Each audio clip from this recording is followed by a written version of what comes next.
तो finally guys MBA CET के answer की का जो ऑब्जेक्शन का रिजल्ट है वो रिलीज हो चुका है एंड अब सभी स्टूडेंट्स के मन में बस एक ही डाउट है कि हमारा एक्चुअल जो रिजल्ट है वो कब रिलीज होगा एंड कब पता चलेगा कि हमें कितना परसेंटाइल जो है वो मिला है। तो इस वीडियो में आपको वो जो डेट्स है वो तो बताऊंगा ही, साथ ही में ऑब्जेक्शन के रिजल्ट से रिलेटेड कुछ इंपॉर्टेंट चीज़ें मैं आपको बताऊंगा। जैसे काफ़ी सारे स्टूडेंट्स ऐसे हैं स्लॉट 3 के या फिर स्लॉट 5 के या फिर स्लॉट 6 के जिनको लग रहा है कि डायरेक्ट हमें इतने मार्क्स जो है वो 10 मार्क्स मिल जाएंगे, 9 मार्क्स मिल जाएंगे, जिससे मेरा स्कोर तो जो है वो अच्छा खासा बढ़ चुका है। बट क्या एक्चुअल में ऐसा होगा तो वो भी मैं आपको जो है वो बताना चाहूँगा। तो सबसे पहले मैं आपको ऑब्जेक्शन के इन डाउट्स के बारे में जो है वो चीज़ें बताता हूँ ताकि आप क्लियर हो एंड आपको जब रिजल्ट लगे तब ज़्यादा शॉक वगैरह जो है वो ना लगे। फिर मैं आपको रिजल्ट की डेट्स बताता हूँ। तो ये मैंने आपको कल के वीडियो में बताया था कि कौन से स्लॉट में कितने एक्स्ट्रा मार्क्स जो है वो आपको मिल सकता है।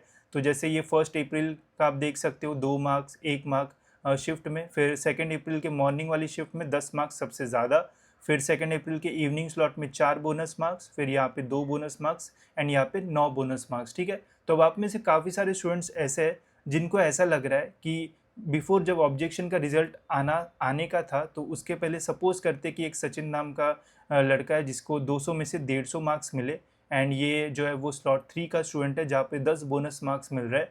तो अभी इसका डायरेक्ट स्कोर क्या 200 में से 160 हो जाएगा? तो काफ़ी सारे स्टूडेंट्स हैं जिनको ऐसा लग रहा है कि अब ये जो स्कोर है वो 200 में से 160 हो जाएगा, या फिर जिनको पहले 100 मार्क्स मिले थे स्लॉट 3 में अभी उनके 110 मार्क्स होंगे। तो क्या ये एक्चुअल में ऐसा होने वाला है? तो इसका जो आंसर है वो नहीं है। अब अगर आप थोड़ा और सोचोगे इसके बारे में तो आपको समझ में आएगा। मैं आपको समझाने की भी जो कोशिश है वो करता हूँ। तो सपोज करते हैं कि आंसर की जब हमारी आई थी, ऑब्जेक्शन का जब रिजल्ट नहीं आया था, तब आपने आंसर की में कैलकुलेट किया होगा 200 क्वेश्चंस उसमें थे। 200 में से आपने कैलकुलेट किया कि 150 क्वेश्चंस आपने जो है वो राइट जो है वो सॉल्व किए। ठीक है, अब इन 200 क्वेश्चंस के अंदर क्या ये 10 क्वेश्चन भी इंक्लूडेड थे? जी हाँ थे, ऑब्वियसली ये 10 क्वेश्चन भी जो है वो इन 200 क्वेश्चंस के अंदर ही जो है वो इंक्लूडेड थे। एंड तब आपने कैलकुलेट किया कि आपको 200 में से 150 मार्क्स जो है वो मिले। अब ये 10 क्वेश्चंस भी आपने जो अभी रॉन्ग निकले वो सॉल्व किए होंगे। तो इन 10 क्वेश्चंस में हम एक प्रोबेबिलिटी लेके चलते हैं कि इन 10 क्वेश्चंस में से आपने 4 क्वेश्चंस जो है वो राइट सॉल्व किए होंगे एंड 6 क्वेश्चंस आपके जो है वो रॉन्ग हुए होंगे। तो इन 4 क्वेश्चंस जो आपने राइट सॉल्व किए थे, इसका स्कोर तो आपने पहले इन 150 मार्क्स में जो है वो कैलकुलेट कर लिया, राइट? बिकॉज ये 10 क्वेश्चंस तो पहले ही जो है वो इसमें इंक्लूडेड थे। हमें थोड़ी पता था कि पेपर के टाइम के 10 क्वेश्चन रॉन्ग होने वाले थे, आपने तो कुछ ना कुछ टिक किया ही होगा। तो वो चार, सपोज 4 आंसर्स भी आपके राइट निकलते हैं तो वो स्कोर तो आपने यहाँ पे पहले ही कैलकुलेट कर लिया। अब यहाँ पे पता चला कि ये जो 6 क्वेश्चंस रॉन्ग थे इसके एक्स्ट्रा मार्क्स हमें मिल रहे हैं, तो यहाँ पे 6 जो है वो यहाँ पे ऐड हो जाएंगे। ठीक है, तो ये 160 जो है वो डायरेक्टली जो है वो नहीं होगा।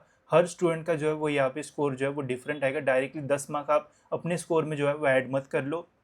इस कंडीशन में इसका जो स्कोर है वो 156 जो है वो हो जाएगा, बिकॉज 4 तो इसने पहले ही जो है वो कैलकुलेट कर लिए थे, 6 यहाँ पे इसने एक्स्ट्रा डाल दिया तो 150 से 156 हो गया। अब कोई और एक स्टूडेंट होगा, जैसे एक श्रेया नाम का स्टूडेंट हम ले लेते हैं जिसको 200 में से 120 मिले थे, 10 मार्क्स यहाँ पे अभी बोनस मिल रहे हैं। ठीक है, तो इसने ये 10 के 10 जो है वो रॉन्ग किए होंगे एंड यहाँ पे इसने कैलकुलेट ही नहीं किया, मतलब ये 10 क्वेश्चन 200 क्वेश्चन में इंक्लूडेड थे एंड ये सारे 10 क्वेश्चन इसने जो है वो छोड़ दिए थे, बिकॉज इसको लगा बहुत सेंसिबल तरीके से पेपर सॉल्व किया, इसने टाइम वेस्ट नहीं किया। ठीक है, तो यहाँ पे क्या होगा, इसके 10 रॉन्ग थे तो 10 के यहाँ पे कैलकुलेट ही नहीं हुआ होगा, बस 120 मार्क्स यहाँ पे आए हैं बिकॉज ये सारे 10 क्वेश्चन इसने सॉल्व ही नहीं किए। तो अब यहाँ पे पता चला कि 10 क्वेश्चन तो रॉन्ग थे, यहाँ पे बोनस मार्क्स मिल रहे, तो इसको डायरेक्ट जो है वो 10 मार्क्स मिल जाएंगे। ठीक है, तो सभी स्टूडेंट्स पे डिपेंड करेगा कि उसने पहले ये ऑब्जेक्शन का रिजल्ट आने से पहले इन 10 क्वेश्चंस में से कितने क्वेश्चंस के राइट मार्क्स जो है वो यहाँ पे अपने स्कोर में जो है वो कैलकुलेट किए थे एंड फिर अभी रिजल्ट आने के बाद कितने वो जो है वो कैलकुलेट करेगा, उसके अकॉर्डिंग जो स्कोर है वो आपका जो है वो रहेगा। तो डायरेक्ट 10 मार्क्स 9 मार्क्स जो है वो ऐड मत करो, इससे आपको लगेगा भाई बढ़ गया बढ़िया स्कोर, बट ऐसा नहीं रहेगा। ठीक है, बाकी तो यहाँ पे स्लॉट में पहले एक एक दो दो मार्क्स है तो इसका तो क्या ही चेंज होगा, बट यहाँ पे इतना समझ लेना। ठीक है, अब आपके मन में डाउट आएगा कि क्या यार इससे रैंक्स वगैरह में चेंज हो सकता है? तो देखो इससे एज सच बहुत बड़ा जो चेंज है वो नहीं आएगा। कैसे बताता हूँ, जैसे जो हमारी स्लॉट 3 की एग्जामिनेशन की बात करते हैं तो यहाँ पे सभी स्टूडेंट्स के 10 क्वेश्चन जो है वो रॉन्ग है, मतलब जो पेपर था 200 क्वेश्चन में से 10 क्वेश्चन जो है वो पहले से ही रॉन्ग आए थे। तो सभी स्टूडेंट्स का पेपर देने से पहले ही अभी जो स्कोर है वो हो चुका है 10+। ठीक है, 10+ सभी का जो स्कोर है वो रहेगा एंड बचे हुए 190 जो क्वेश्चंस रहेंगे यहाँ पे अभी सभी का स्कोर जो है वो डिफरेंट डिफरेंट रहेगा, ठीक है। किसी को यहाँ पे 50 मार्क्स मिलेंगे, किसी को 60, किसी को 100, किसी को 120, 130 ऐसे मिल सकते हैं। तो +10 तो जो है वो सबका हुआ है, ठीक है। बस कैलकुलेट उसे जो है वो सही से करना, यहाँ पे थोड़ा जो है वो ब्लंडर मत करना कि 120 है तो 130 हो जाएगा, वैसे नहीं होगा, ठीक है। बट ऑलमोस्ट सभी का तो जो है वो 10+ ही जो है वो रहेगा।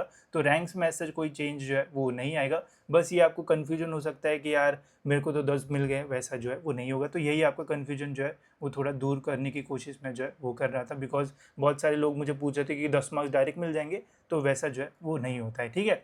अब बात करते हैं हम रिजल्ट्स के ऊपर। तो देखो फाइनली जो हमारा ऑब्जेक्शन का रिजल्ट है वो आ चुका है, एंड अब जल्दी जो रिजल्ट है वो भी आ जाएगा। अब कब आएगा भाई, कब आएगा रिजल्ट? अब देखो CET सेल है, आपको पता है कभी भी कुछ भी जो है वो कर सकता है। तो रिजल्ट देखो, जैसे MCA का रिजल्ट लगा तो 6 मई को ऑब्जेक्शन का रिजल्ट आया था, एंड 15 या 16 तारीख को इनका जो एक्चुअल रिजल्ट है वो जो है वो रिलीज़ हुआ। तो ऑलमोस्ट 10 दिन का इन्होंने जो टाइम है वो लिया था, ठीक है। लास्ट ईयर MBA का रिजल्ट लगाने में इन्होंने बस 1 दिन का जो टाइम है वो लिया था।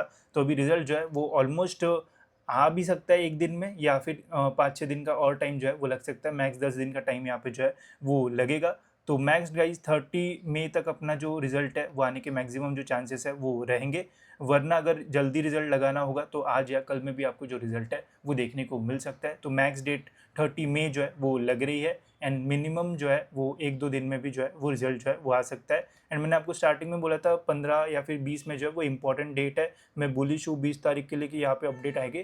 तो ऑब्जेक्शन का जो रिजल्ट है वो तो आ गया, आज की 20 तारीख है। अगर आज रिजल्ट नहीं आता है तो फिर थोड़ा डिले हमें जो है वो देखने को मिल सकता है, ठीक है। बाकी तो आपको पता है जब भी अपडेट आता है तो मैं आपको टाइम पे जो है वो अपडेट कर ही देता हूँ। साथ ही में रिजल्ट लगने के बाद हमारी एडमिशन प्रोसेस भी जो है वो स्टार्ट हो जाएगी। एंड हर साल की तरह गाइज हमने इस साल भी हमारे MBA की एडमिशन प्रोसेस के लिए जो पर्सनल काउंसलिंग है वो लॉन्च कर दी है। इसमें हम स्टूडेंट्स को डिटेल में गाइड करते हैं कि कैसे आपका पूरा जो एडमिशन प्रोसेस है वो रहेगा। साथ ही में आपके परसेंटाइल पे आपको कौन सा बेस्ट कॉलेज मिल सकता है उसकी भी प्रॉपर आपको जो लिस्ट है वो हम इसमें जो है वो बना के देंगे।